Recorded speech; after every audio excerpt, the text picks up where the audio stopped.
All right, everybody. Hello and welcome. I decided to go ahead and get going. Today is Monday, February 1st, 2021. And we are going to go ahead and kickstart February with a short but funny live stream. Now, I say short, it could end up 2 hours long. Who knows where this will take us, but it really shouldn't take us that long. But you never know. So, welcome, everybody. It is so good to have you. It's good to see you. How's everybody's stocks doing? Are you holding? Hold the line. Do not sell. All right.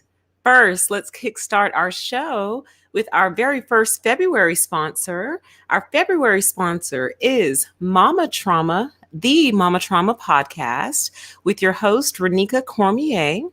If you are a daughter of a narcissistic mother that's ready to break the chains of bondage and start walking in your God-given freedom, this show is for you. To find Mama Trauma, you can search Mama Trauma anywhere that you listen to podcasts. Mama Trauma is available on iTunes, Spotify, Google Podcasts, Stitcher, and more. And I know that this was a very specific request from quite a few of you when I put out that all call. Many of you wanted to know specifically about trauma and narcissism related to mothers. So it looks like your wish and your request has been granted. It's not that I don't intend on bringing you content like this. It's just that I really got to structure that very, very good. We've touched on it here and there, but this is a focused podcast for you. So there it is for you. My podcast listeners will be very, very happy to hear that and see that. So thank you, Mama Trauma, for your support, February 2021. And then we have another sponsor for February 2021. This is going to be Rebounding from Narcissism. This is a YouTube channel that you can check out here. And many of you may already know Rebound from interaction in the chat. Hey, Rebound, if you're here. This channel is all about understanding narcissism from a guy's perspective and from a spiritual lens. Rebound is new to YouTube. His purpose is to spread awareness of narcissistic personality disorder and help fellow survivors heal. The key to breaking free from this matrix system is understanding NPD at the core level. Please follow Rebound in his healing journey. So thank you so much for your support of the channel, Rebound, and for being a February 2021 sponsor. So shout out to the sponsors. You can find links to all their stuff in the description box below, okay? So why don't we go ahead and get started? I think I'm going to go back to this screen before I show our little clip here. So the setup and the context for this is quite simple. I was lurking on Facebook the other day and saw this video and could not stop laughing, y'all. And the video itself is funny, but you know, I'm always interpreting things for teachable moments, right? So I thought this was a perfect opportunity to really show and illustrate not only the narcissistic approach, but how we also are the thing that the narc is approaching. So you'll see what I mean in a second. Couple comments about the video. I will link it once the show is done. I did edit it in two ways. I shortened it a little bit, and I took the volume completely out from one segment because there was music. And for whatever reason, you can play music on Facebook and there's like no copyright issues. You just can't do it on YouTube. You can play like music on TikTok too, but you can't do it on YouTube. It's very, very bizarre. Not like popular trendy music, if that makes sense. So there was like a popular song in that segment. So I just took the volume out. So if the volume goes out, at the peace lily part, you'll see what I mean. There's nothing wrong with your computer. I took the sound out, okay? So those are going to be my 3 disclaimers before I show the video. I'm going to try hard not to make noise so you guys can actually hear it without my laughter in the background. So I'm going to try not to react. So try not to interpret that as me not laughing, because I am, okay? So some of you may have actually already seen this video on Facebook, and it is a compilation of some work done by a creator who goes by the handle Minty Bong Water. So if you want to check him out, he seems like a very cool guy. He's on Instagram. That is his handle. And what this is a mashup that somebody has done of quite a few of his videos, okay? So I'm just going to let it play through the first time. Then I'll probably play it again for those who arrive late. And then we'll talk about how this relates to narcissists wearing you out over time, okay? So with no further ado, let's go ahead and watch the video. I'm going to be quiet, I promise. Hey, hold on. Did y'all see that? Is he watering me today? It's Saturday, bro. I was supposed to get watered yesterday. You know what? Time for some water. Give me that. I know what time it is. What kind of water is this? It's tap. What? Did you say tap? Bro, don't do this. Man, it's great being an airplane, isn't it? How you doing? I literally haven't had water in 2 weeks, and I'm perfectly fine. What is soil? Who needs it? Am I even still alive? I'm confusing my owner. All right, who needs water? Hey, bro, get that water away from me. You haven't had any water in like six months, okay? And I'll make it a year if I have to. I'm a cactus. I don't drink water. My daddy didn't drink water. His daddy didn't drink water. I'm just going to give you a little bit.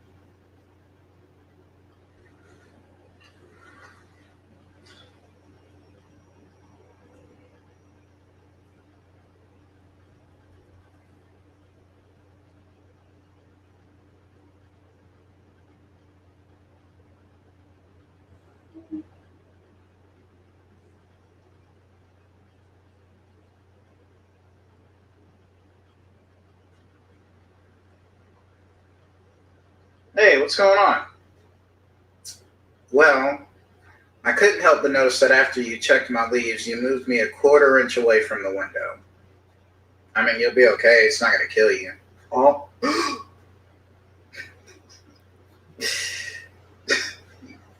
It's not going to. Hey, excuse me. Oh, hey, what's going on? Yeah, so something's been chewing on my leaves for a couple of days now. Can you just take a look for me? Yeah, I don't mind. Here, let me. Oh my God. I really thought we was better than this. Okay. Okay. So I know that some of you are like, wait, what? I know some of you are probably so confused right now.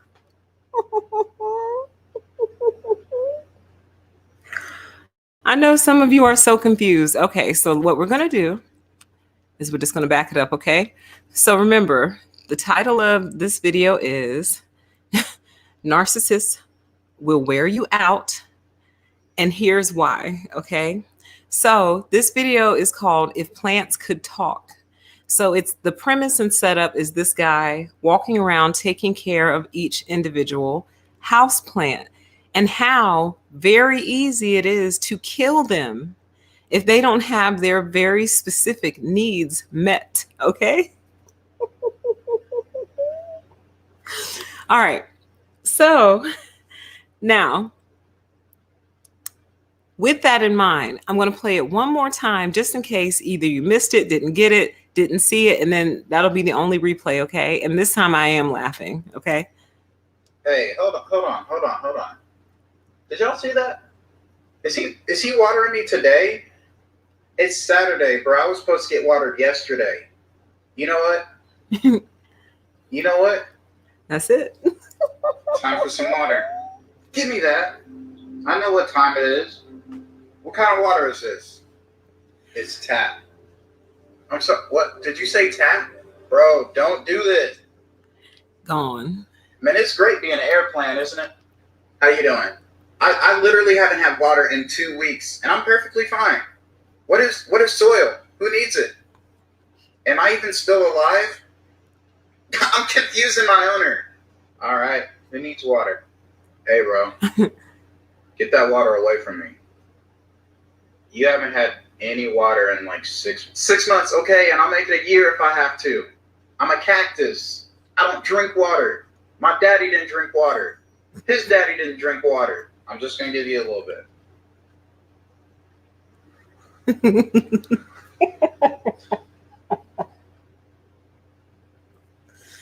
Okay, this is the one that has no sound on it. He said, dude, get up. Peace lily there, dead. He's like, you're not dead. And the peace lily says, well, I might be. And then he called him dramatic and gave him a little bit of water. And he was clearly very thankful for it. Hey, what's going on? Well, I couldn't help but notice that after you checked my leaves, you moved me a 1/4 inch away from the window. 1/4 inch. I mean, you'll be okay. It's not going to kill you. Oh.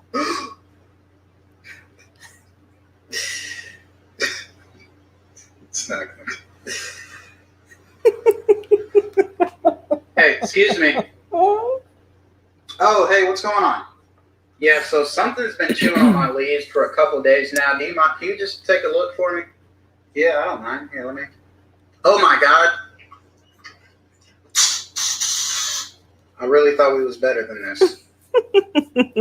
Okay. All right. So there you go. So that's the video, right? Okay.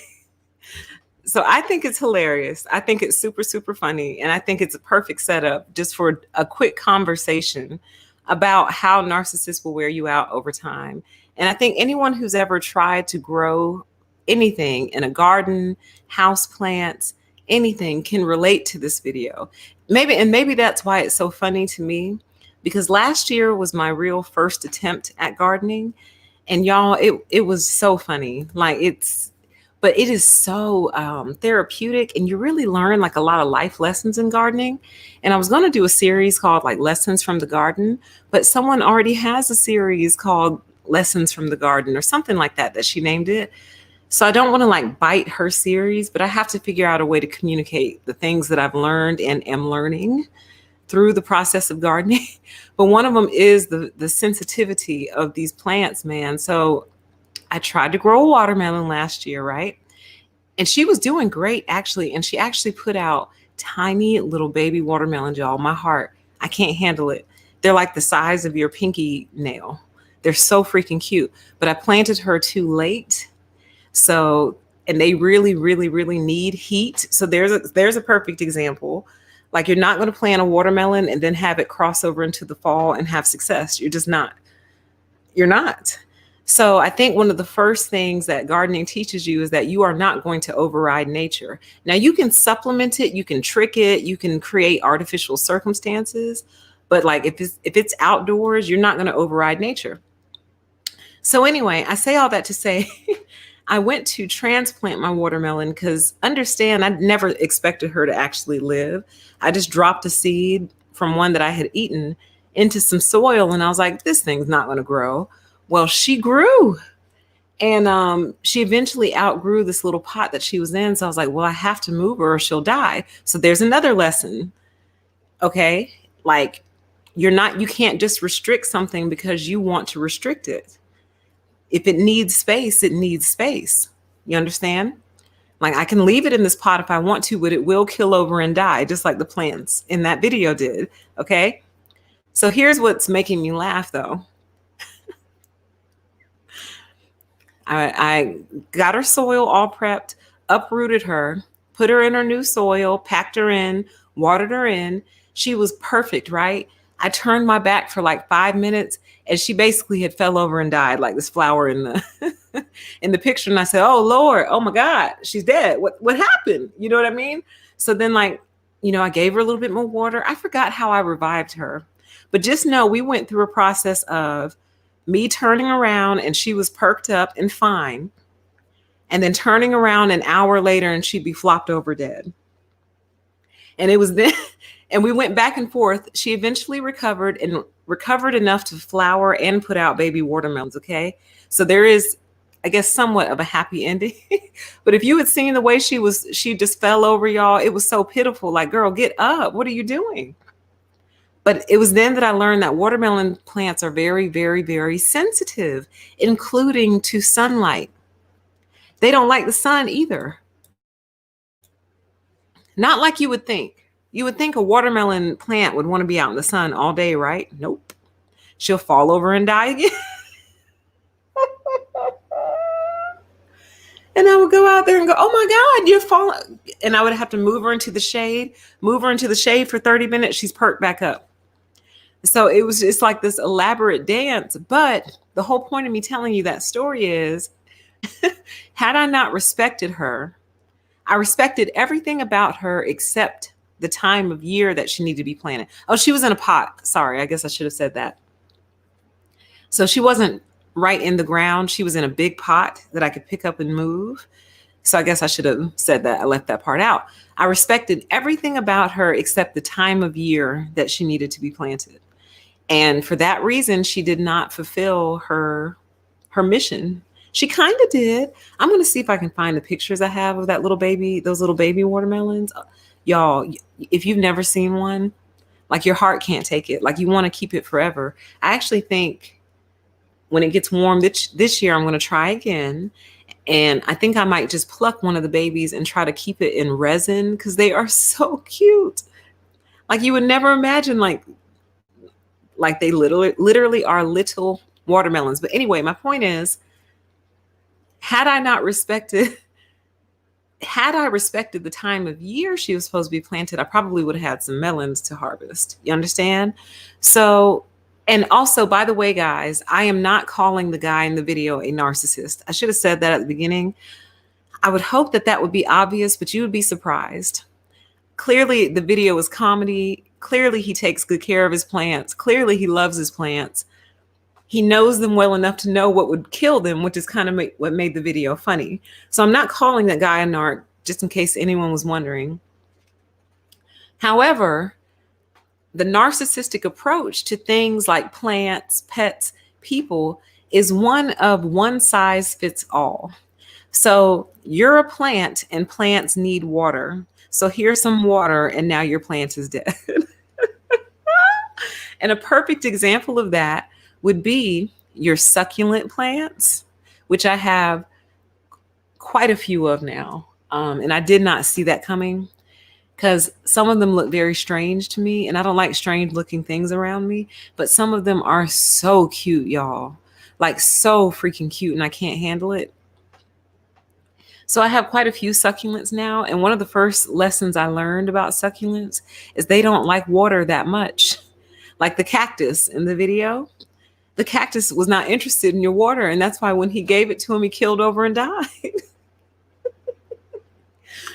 They don't really like water that much. They're very particular about their soil. You can't just plop them in any type of soil. But the narcissistic approach to life really is to plop everything in the same type of soil and expect good results. That is the narcissistic approach to life. I'm going to treat every plant the same. Give it the same amount of water, same amount of light, same type of soil, and then get mad at the plant when the plant dies. Get mad at the plant, you know? Now, I'm not talking about your amateur gardener, your beginning gardener, people who are just starting out, have no idea how to care for plants and lose a couple of plants. You know what I mean? We've all lost some here and there. You know what I mean? I'm talking about someone who maybe is earnestly like trying to be like a gardener or a plant caretaker, but they keep killing their plants, but they won't change their approach because their approach is the same for each plant and each plant is simply not the same. And that's kind of how narcissists are with people. They approach all people with the same brush, but all people are not the same. And then they wonder why they keep killing the people around them or wearing them out over time. As I've stated before on this channel, narcissists tend to have a wilting effect on everything around them. People, places, circumstances, everything around them dies slowly, usually not quickly. So I don't know who the quick one would be. I don't know if the quick one would be maybe the psychopath. I don't know. Maybe the borderline. I don't know who destroys quickly. Correct. The thinking is so inflexible that it ends up destroying pretty much everything except the one thing that thinking works for. So if there's one plant that 1 cup of water a day works for, well, then they're going to assume that every plant in the house requires 1 cup of water per day. Oh my gosh, what an excellent NARC test. Okay, guys, you ready? Here's a NARC test for you. Go out and buy a succulent, okay? They sell them at garden stores. Sometimes they're even in like Kroger. or Publix or your local grocery store. Okay. Go out and buy a succulent plant with the understanding that your succulent really does not want that much water, like really doesn't.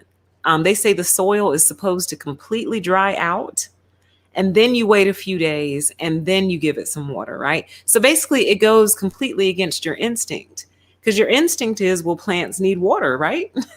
I'm being a good plant parent by giving it water, right?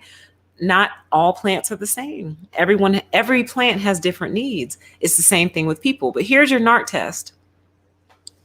This is if you live with your narcissist, of course. Bring the succulent home, put it in a prominent place, tell them what it is, and say, honey, careful not to water this one too much, okay? Actually, try not to water it at all. If you water it too much, you'll probably kill it. And your narcissist will probably reply to you, it's a plant. You can't kill plants with water. And then you're going to say, well, honey, I know it seems that way, but this plant is different. This plant stores all its water in its leaves. It doesn't need that much. Its habitat is like a desert, so it's not even used to water like that. And the narc will say, whatever, I'll give that plant as much water as I want to. God, oh, if you can separate from a person like that, separate. It's not going to get better. I'll give that plant as much water as I want to give it. Ooh, you got to separate. I'm telling you, that's a dangerous person. They don't have to have a criminal record or anything for them to be a dangerous person. That's a dangerous person. Because what they're basically saying is, I know best. A plant is a plant is a plant is a plant. Plants drink water. And if I'm walking around watering the plants, your succulent is going to get some water too. And if your succulent is dead within like a month, you know you got a narc on your hands, and probably a psychopath too. Like, what if you suddenly came down with a condition, which this is real, it's rare, but it's real. What if you suddenly came down with a condition where you can't be exposed to sunlight? And then every morning when you wake up, the narc has the curtains drawn open. And you're like, what are you doing? You know, I can't have sun right now. And actually, if I'm not mistaken, y'all, aren't there some medications that make you more sensitive to sunlight or make you more prone to sunlight? Not prone to sunlight, but like prone to skin damage from the sun. Aren't there some medications like that? Anyway, we're just playing hypotheticals here. Welcome to everybody in the chat. Good to have you. But what if you suddenly came down with a condition where you can't be exposed to sunlight like that, and then you walk out of the bedroom in the morning and the narc has all the curtains open, and you're like, what are you doing? And the narc said, oh, it's just such a beautiful sunny day. And you're like, you know, I can't be exposed to sunlight right now. And they're like, oh, honey, you're fine. You're a human being. All human beings need sunlight. Whew. You better get away from that person. So again, they believe that they know what's best for you. They take what's worked for one and just apply it to all. They're not interested in the differentiators and the things that would make you uniquely different from someone else. Okay. Just to get kind of graphic, but we're all adults here. Let's say their previous partner really enjoyed rough adult playtime, I guess you could say.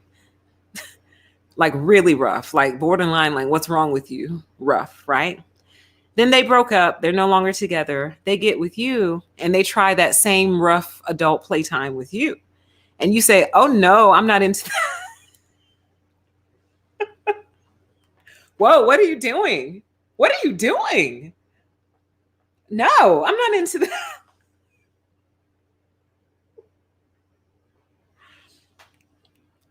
Now,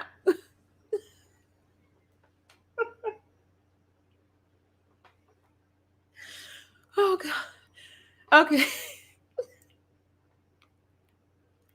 Now, someone who is not a narcissist and who respects you and your boundaries will never try that again, right? But the narcissist might say to themselves, oh, they just don't like it today, but I'm going to work them up to it.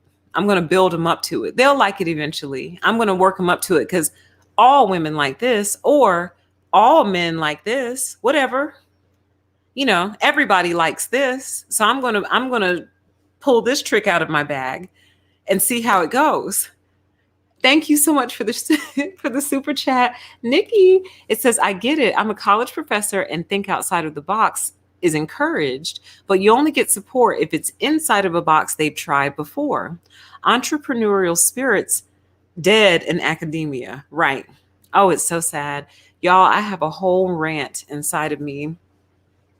And there's a small part of me. Thank you so much, Nikki. I appreciate the super chat and the support and the message. And there's a whole rant inside of me that part of me almost thinks, like I always said, I would never, ever get my PhD because I find the whole process ridiculous. Excuse me. I find the entire approach to it ridiculous. The process, I find it excessive. I don't think it works. I don't think it's working. However, if I ever approached or if I ever attempted to get a PhD, it would be, my whole entire thesis would be on everything that's wrong with the educational system as it stands currently and how it needs to be reshaped and redesigned. So basically, by the time my thesis would be through, like I don't think academia would welcome me with open arms, because I'd have to crumble all those foundational beliefs. And that's one of them that she just put up there. Like they say, think outside the box, but when you do, it's like, oh, that doesn't feel familiar. Let's put you back in this box. Don't get me started on that, y'all. Nerds world. Naughty. Naughty.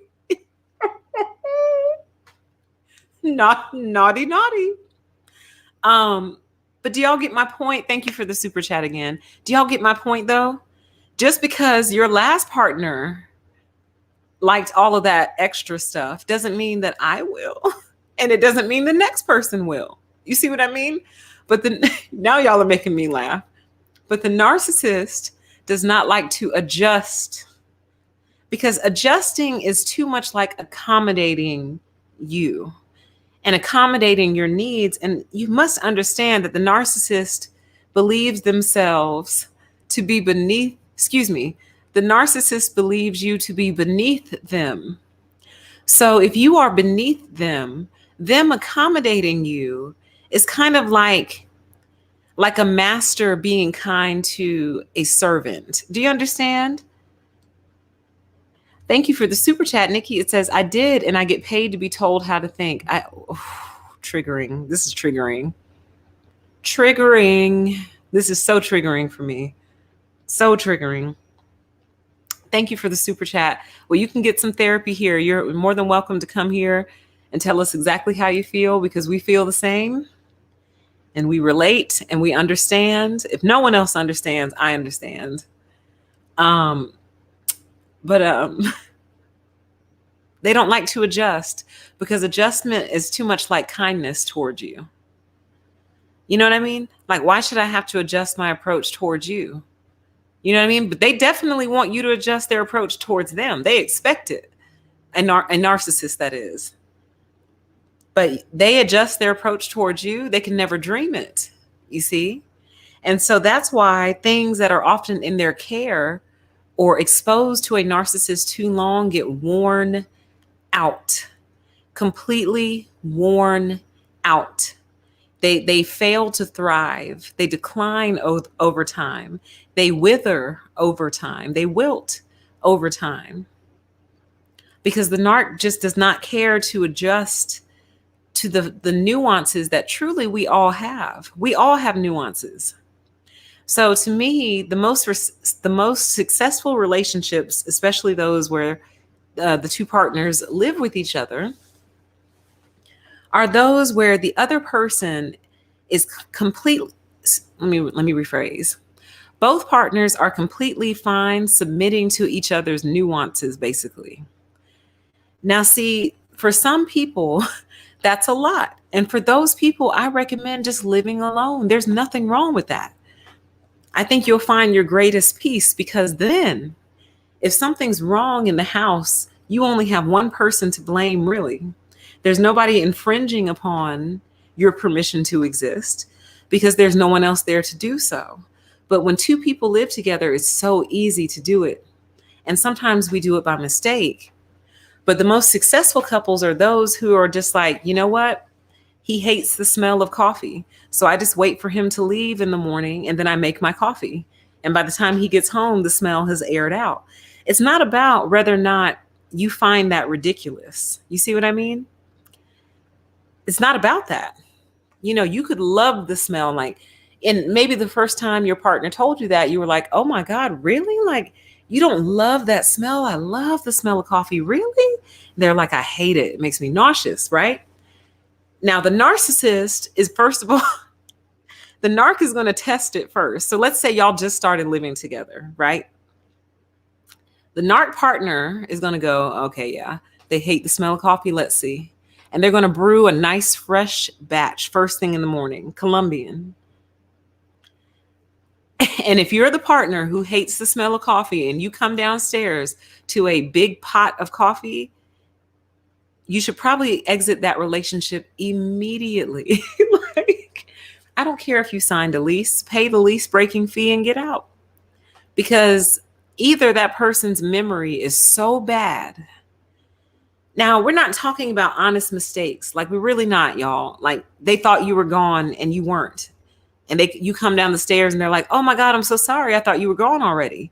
We're not talking about that. We're talking about you told them with your mouth and words, I hate the smell of coffee. And whenever the opportunity presented itself, the narc brewed a big pot of coffee. That's a psychopath. You got to get away from that person. That's that casual killing. Yes. So like, I'm not dating anyone now, but when I've dated in the past and we have our little overnight stays or whatever, before I even go over there for the first time, or if they're coming to my place, I say, now I mess with the AC all night long. Is that okay? And they'll say, what do you mean? I'll say, I literally want it on like 68 and then I will become cold and want it on 75. And yes, I know that's not energy efficient. I wish we had a better way. Like, I wish there was some sort of way to get the air inside like so perfect you don't even think about it. Like, I'd rather not even think about the air. You know what I mean? But I'm always either cold or hot. It just is what it is. But I like to sleep cold though. So I like to sleep in like almost a freezing cold room. Is that okay? Are you okay with that? Do you like to be cold? Are you okay with the fan being on? Like, and it sounds like a lot, right? And a word that a lot of people would like to use to call it, they call it high maintenance. See, I don't consider that high maintenance. I consider it knowing yourself, knowing what you need, but also recognizing that your needs might impose on someone else. Like, if I somehow manage to meet a man who likes to be hot all the time and doesn't turn his AC on, well, honey, we're not going to work out. We're not going to work out long time. And see, I'm not going to try to force my need for air on him. And I'm not going to let him force his desire for no air on me. See, this is how we get along long term. You see? But you have to know what you need. You have to be comfortable asking for it, but you also have to recognize when that ask might be an infringement on someone else. You see what I mean? Like, what if you date somebody or marry someone who has to sleep with the TV on? Are you okay with that? And again, it's not about whether or not you feel it's ridiculous. It's not about that. It's about the fact that they feel like they need the TV. Let's see here. Oh, you're fine. Thank you for the super chat, Nikki. It says, last one, I promise. No worries. You are fine. It says, I want for you to do a series on corporate cults and education. I enjoyed reading that text with you. I think that's a good idea. I think we need to talk about education a little bit more. One thing I learned recently is that the majority of our educational system, at least here in America, and I would venture to say worldwide, but definitely America, was based out of the military. So a lot of the stuff that they do, a lot of the techniques that they use, a lot of the technology that they used back in the day anyway, came from wartime efforts. So what does that tell you? Should tell you everything. It makes you wonder who we would be as a country if we had never gone to war all those times. Like, who would we be? Like, would we have ever developed? Because a lot of stuff was developed for the war, and they were like, hey, this is useful. Like film strips. Film strips were developed for the war. And then they're like, hey, we can use this in education. So y'all wouldn't have thought of that. Y'all, don't get me started. Don't. It's a sore spot, that education thing. Okay, let's see. What other thoughts did I have? Then I'll go through your comments really quick and then we'll get out of here. So yes, they'll call you high maintenance. And it's really meant to be an insult. And I hope you don't take it as such. The people that I consider high maintenance are people who have no rationale behind their requests. So they have no reason behind their requests. So I'll give you an example. And this might, I don't know how accurate this example is, but hopefully it works. Let's say some people suffer from vertigo, right? Which is essentially the sensation of being dizzy for no real reason, no discernible reason anyway. And maybe like things set off their vertigo, right? And maybe like polka dots is one of those things, right? So let's say back before the big health situation, when everyone went to offices, let's say their coworker hangs up like a big polka dot banner within their eye shot, you know? And they don't want to be difficult. No one wants to be perceived as high maintenance, but they literally can't do anything to get it out of their view. You see what I mean? Like if they look straight ahead at their computer, they can see all these polka dots up ahead. So eventually it reaches a point where they have to go tell their coworker, hey, listen, you know, I'm not trying to be fussy or anything, but I have vertigo and the polka dots are really messing me up. And I think that could almost be like valid because can't you see like other dots in between polka dots? If you're looking at black and white polka dots, you start to see dots that aren't there. Anyway, my point is the person is making the request not because they think it's ugly. See, that's high maintenance. High maintenance is like, oh God, that's so tacky. Oh, that's so ugly. And it might be. It might actually be tacky and ugly. It might be. But that's high maintenance if the request is coming just because you don't find it pretty.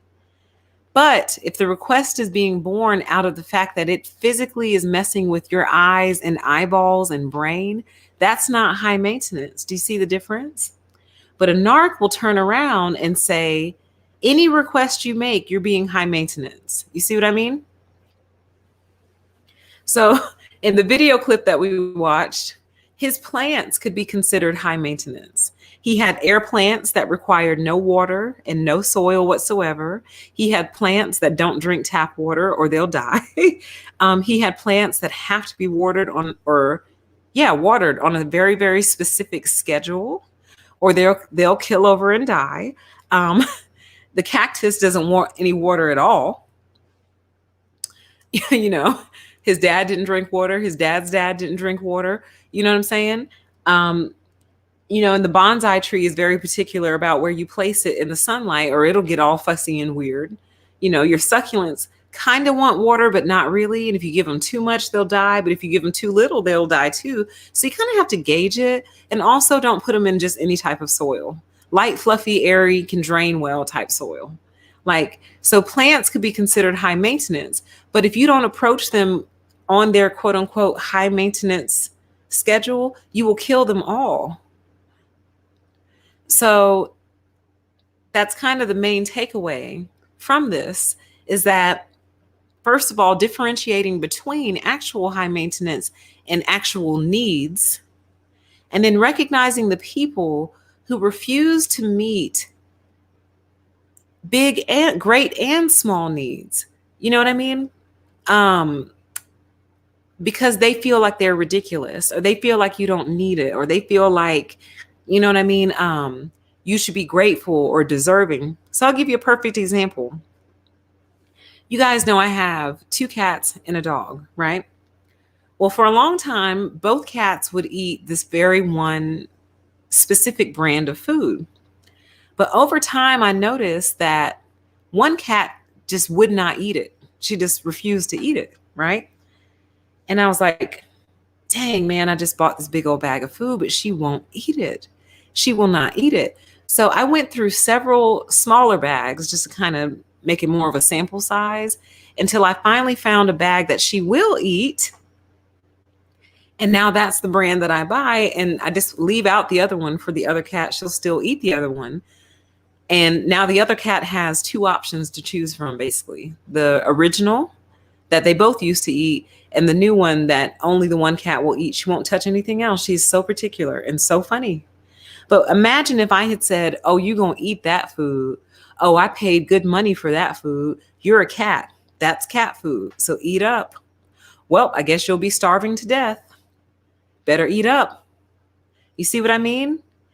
Like my cat could probably either be very sick or we may not even have her anymore because I basically would have starved her out. Now, some will argue that a starving animal will eventually eat, but who's to know the reason she stopped eating it?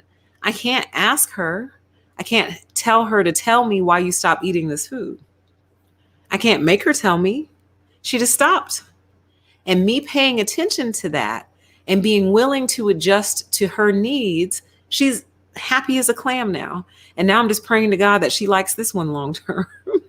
I'm like, please like this one long term, because the trial and error with you is very expensive. The other cat benefits from it because she'll eat literally anything. Anything I put in front of her, she'll eat. But that other one, honey, is very, very finicky. And here's the whole thing. Narcissists resent your finickiness. They resent it. They'll make fun of you for it. They'll pick on you for it. They'll deny you of it. You see what I mean? And the thing is, my whole thing is, why are you blocking people's happiness? Like, I try not to stand in the way of people's happy. As long as they're not in violation of anything, legal, universal, personal, or otherwise, why are you blocking people's happy? You see what I mean? Like, yeah, I'm trying to think of another example off the top of my head. So I got the cat and her food, and just thinking of if she had ended up with a narcissist as a pet parent, that narc would just give her whatever and be like, you better eat up. And then when she starts to show signs of sickness and take her to the vet's like, this cat is starving. What are you feeding her? Well, I give her cat food every day. She's a cat. The simplicity is infuriating. It truly is. It's a plant. I gave it water. Yeah, but I told you that this plant can't have water except for like once a year. Once a year, that's ridiculous. It's a plant. It needs water. All plants need water. Gives the plant water, plant dies. You see what I mean? So I think that's the overall gist of everything. I'm trying to think.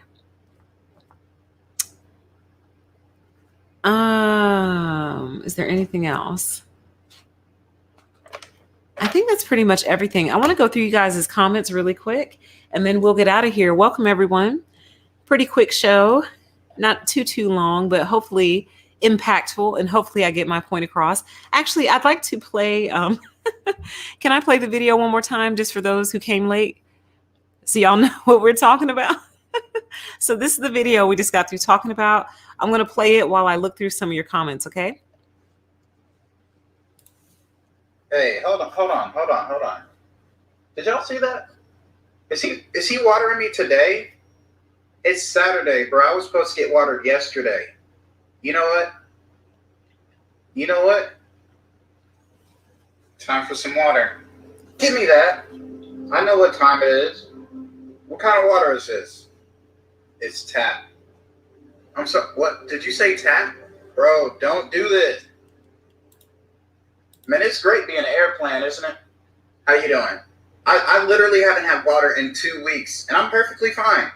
What is soil? Who needs it? Am I even still alive? I'm confusing my owner. All right, who needs water? Hey, bro, get that water away from me. You haven't had any water in like six months, okay? And I'll make it a year if I have to. I'm a cactus. I don't drink water. My daddy didn't drink water. His daddy didn't drink water. I'm just going to give you a little bit.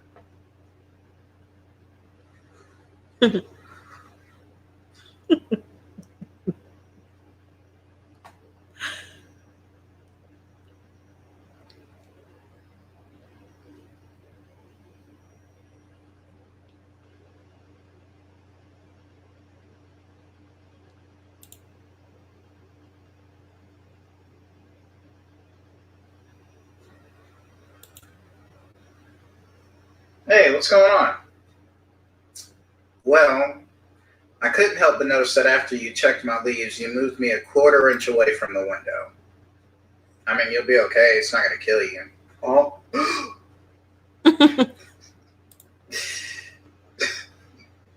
It's not going to. Hey, excuse me. Oh, hey, what's going on? Yeah, so something's been chewing on my leaves for a couple of days now. Do you mind? Can you just take a look for me? Yeah, I don't mind. Here, let me. Oh my God. I really thought we was better than this. Okay, it's the timing for me. It's the way the plants just, there's like that split second before the head falls over, and the mealy bugs are just there just because it's funny. But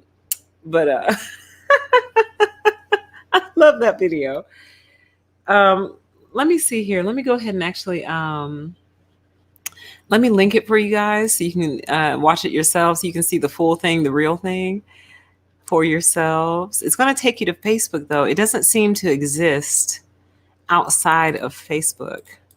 So I think you can still watch it, though, even without a Facebook account. It's just weird. I'm trying to separate myself from Facebook. It's just getting so weird.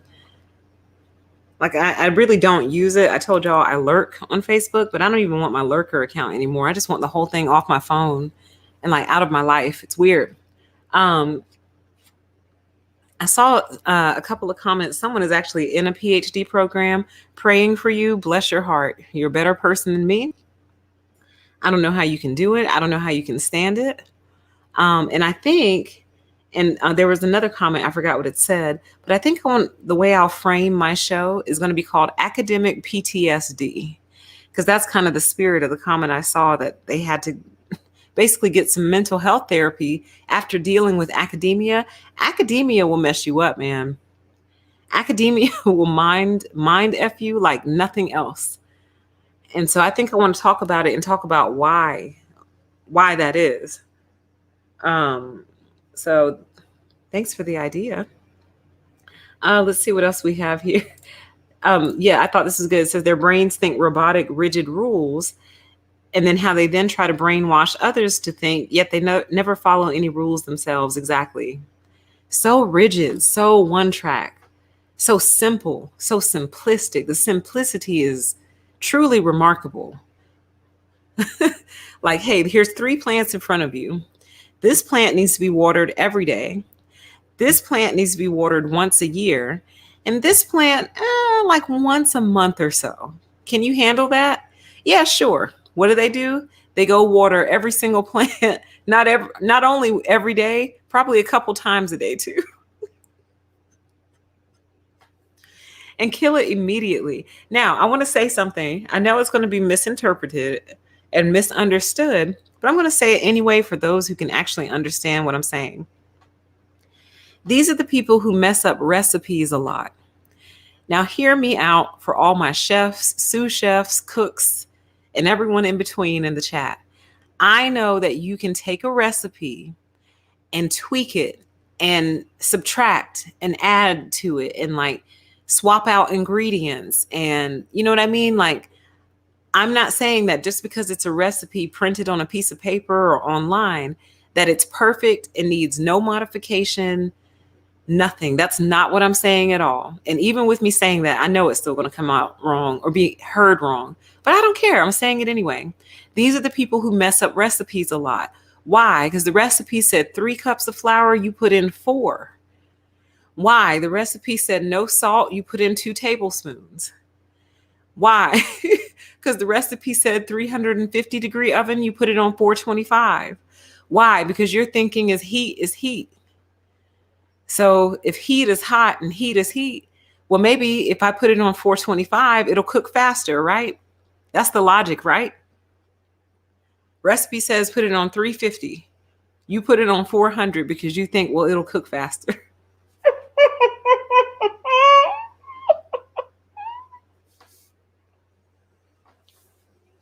That's what I mean, y'all. I don't mean like, what's a good example? I think like you can swap out eggs for mayonnaise, something like that. I'm not talking about people who are real chefs who can read a recipe and go, ooh, instead of that one, I'm going to put this on top. So they still have the fundamentals of the recipe. They still follow the basics of the recipe. Like what I'm basically saying is a narcissist will set out to bake bread and end up with a pie.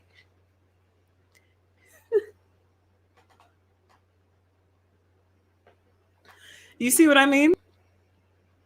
And be like, why do I have a pie crust?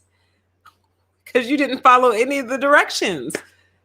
You see what I mean? They're like, but it's bread. I mean, how hard could bread be? Like, and I guess what I'm trying to say is, you know, yes, add your own little flair to it, but you still have to follow the the basics of it. Do you see what I mean? Let me see what y'all are saying to that. I'm going to scroll down really quick. Oh, let's see here. It said, where did it go? I just saw a good one. It said, I don't have to do it like that. I know better. Exactly. Like, exactly. Why is this burnt? Well, the recipe said to put it in the oven at 350. You put it on 425. Why? Because I wanted it to cook faster. Honey, the temperature and the time are not related. I mean, they kind of are, but not like how you think. But it's heat. Work on those babies. As you're teaching your babies, make sure you're explaining, oh, I'm so glad we talked about this. Make sure you're explaining the logic and the rationale to them as you teach, because it'll help them think beyond, but mommy, it's heat. Okay. So,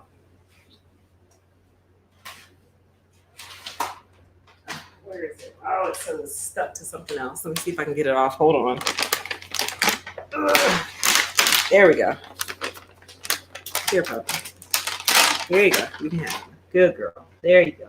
There we go. Okay. Sorry for all the noise.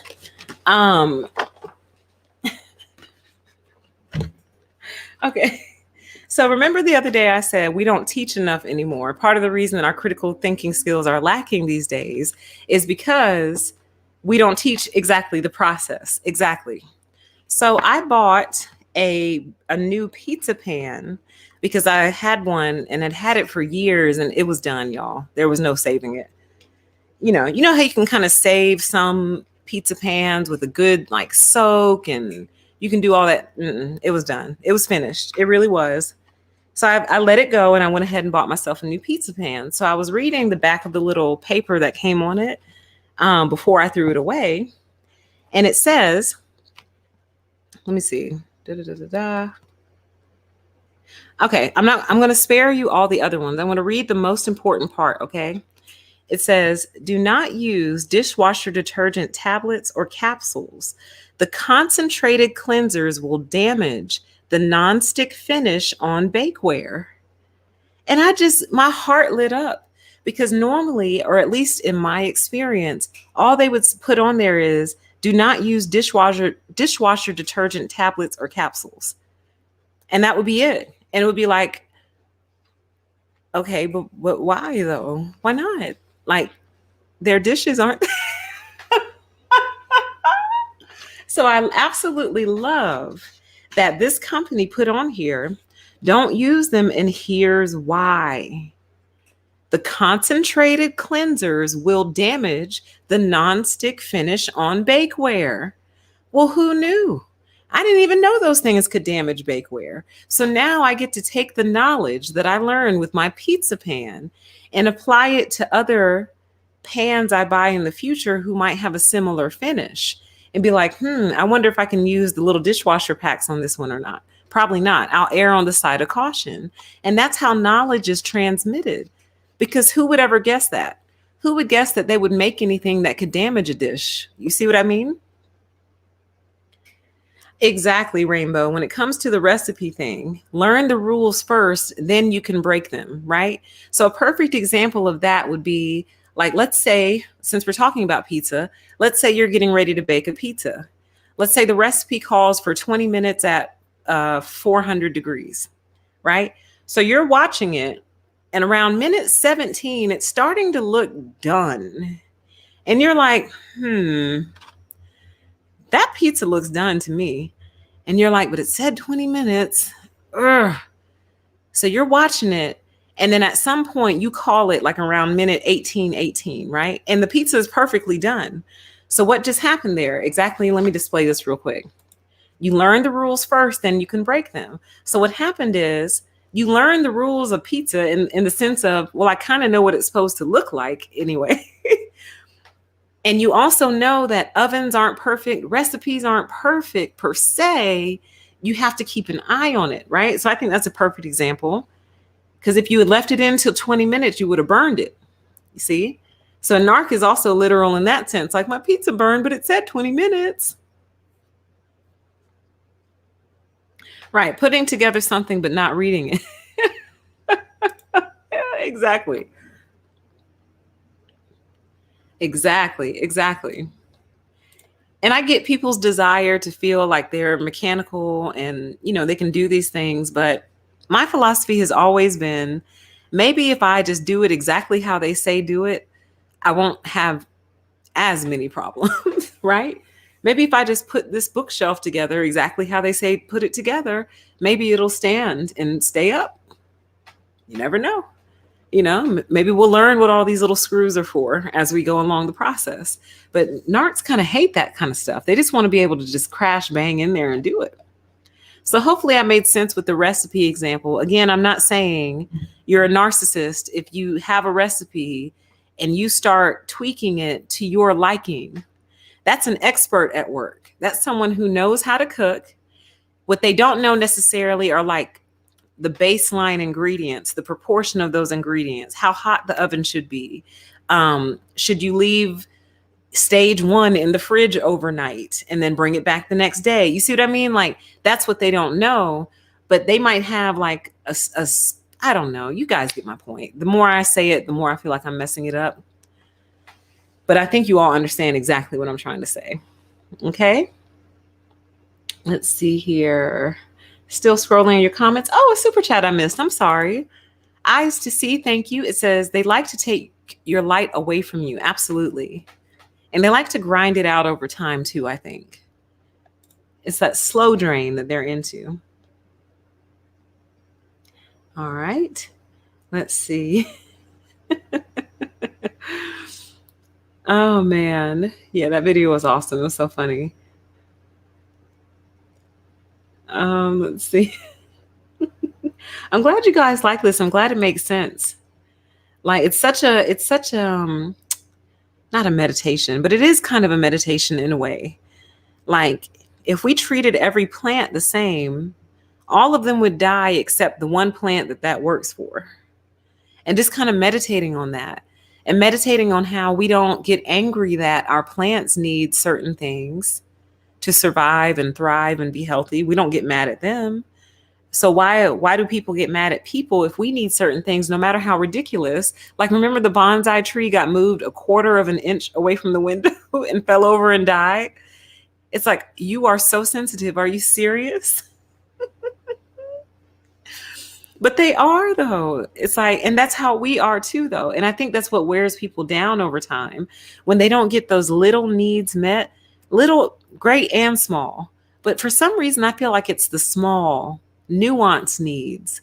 When we don't get those met over time, it wears us down. It grinds us down to almost nothing over time. You know what I mean? Oh, and you know what? Dang, I almost feel like maybe I shouldn't bring this up here because it's kind of sad and this is supposed to be funny. I won't, but I just did. I'll just say this. Rest in peace to Dustin Diamond, also known as Screech. He passed away today. And the reason I bring him up on this stream is because he was quoted in an article recently as saying that he was curious if he came down with his lung cancer from all the constant travel that he was engaged in. And I think the way that they phrased the article, they were like, did he catch it from hotels or something like that? I would have to look it up. But I remember that I wanted to talk about it, and I swore I grabbed the article, but apparently I didn't. Or did I put it over here? Let me look. Let me see. I'll see if I can find it. And I might do that on a deeper PTE, but I think they might be onto something, y'all. And the whole point of me bringing that up is, to me, that might be an example of nuances not being met. So in this particular case, that nuance would have been fresh air, just fresh air. And I imagine that if he's constantly on an airplane here, airplane there, hotel room here, hotel room there, you don't know how clean or dirty it is. You don't know the last time they changed their air filters. You don't know how much dust is really in the hotel room, because a lot of dust you kind of can't see. Sometimes dust is in the carpets, it's in the fabric, it's in the curtains. You know what I mean? All the jet fuel he's inhaled, all the different pollution he's inhaled from all the different cities he's gone to, here, there, everywhere. It's like, imagine trying to keep a house plant alive in that circumstance. Putting a house plant on planes, trains, automobiles, buses, boats, hotel rooms, stadiums, crowds, jet fuel, exhaust. Like, the overall point I feel like he was trying to make is that all of that exposure took a toll on me. And I think he was right. So I think I'll ultimately end up doing that on a deeper PTE. I got to find the article anyway. But we have to honor ourselves, you guys. And narcissists will make you feel like you are dramatic, like you are high maintenance for having needs, no matter how ridiculous those needs might be, you guys. That's my point. And again, the fine difference is, are you just doing this just to get your way, just to have something to do? Do you even really care about this? Or is this something that if you don't request it, it's literally going to affect you? If not now, maybe later. You see what I mean? So you have to fight for yourself and fight for your needs and stand up against narcissists who have this wilting, withering effect on everything around them. Everything. I like this. Botanical melodrama. Yes, absolutely. It makes me want more plants. Makes me want more. I want some bamboo again. I had bamboo for years. I had this one little set of bamboo for years. And I think where I finally went wrong is I actually think I needed to repot her. But I didn't think you had to repot bamboo. I thought bamboo was like straight forever, right? I guess not. But I lost her after like 7 years. I had that bamboo forever. And I would like an orchid again, but I'm afraid my cats will eat it because there's nowhere I could put it that they couldn't get to it. So, but it does make me want more plants. And apparently succulents have babies. So I'm just waiting for that. You have to propagate them, but I'm just waiting. Let's see. All right, guys. I think I'm going to go ahead and round it out. Keep good on my word of a relatively short live stream. But thank you all so much. We are kickstarting February. So I tried the bouncing back and forth between channels in January. It was okay, but I think I'm just going to go back to posting wherever I feel like it because it doesn't make a difference. And I'm in trouble on a deeper PTE, by the way. So my video about the singular lettered entity that has taken over the minds of lots of people, they took it down, you guys. So I have appealed that. I've appealed it and I'm just waiting for their decision. I'm looking to see. I haven't seen it yet. So it's still being appealed, but they took it down. So I'm in trouble on a deeper PTE. Hopefully it'll get put. Yeah, they took it down. You know what they said for what? They said for cyber stalking and harassment. And I said, of who? Of who? Can you give me the timestamp, please? So I'm waiting to hear and see what comes of that. But yeah, I think the computer did it. I don't think a person did it because I went back. They give you access to it for 7 days and then they delete it forever, which y'all don't get me started. And I listened to the whole entire thing and I was like, who did I threaten? Who did I harass? So I don't know. I just think I dropped too many buzzwords. I used all the words, all the phrases. I didn't code anything. For those of you who saw that video, I hide anything. You see what happens when you don't. That's why we speak in code. I know it's so annoying for us to speak in code like that, but that's why we do it. Because when you speak freely, you see how the right always thinks it's just them. It's not just you guys. When we speak freely and just use real words, you get hit. So we'll see.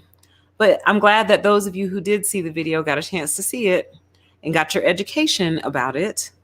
But I think we'll be okay. I think we'll be successful because there's just too much other content on YouTube that's far worse than that video for them to be taking someone's whole entire video down. Like, really?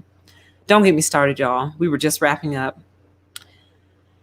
So with that, I appreciate you all. I will be back on here later on this week. And I think I'm just going to go back to bouncing around between the two channels because it's just kind of easier for me. And it didn't make a difference algorithm wise. But with that, I hope you enjoyed the content. Do check out our sponsors in the description box below. Hopefully you enjoyed that and there are awesome resources for you. And enjoy the rest of your evening. And we will talk again this week, okay? Bye.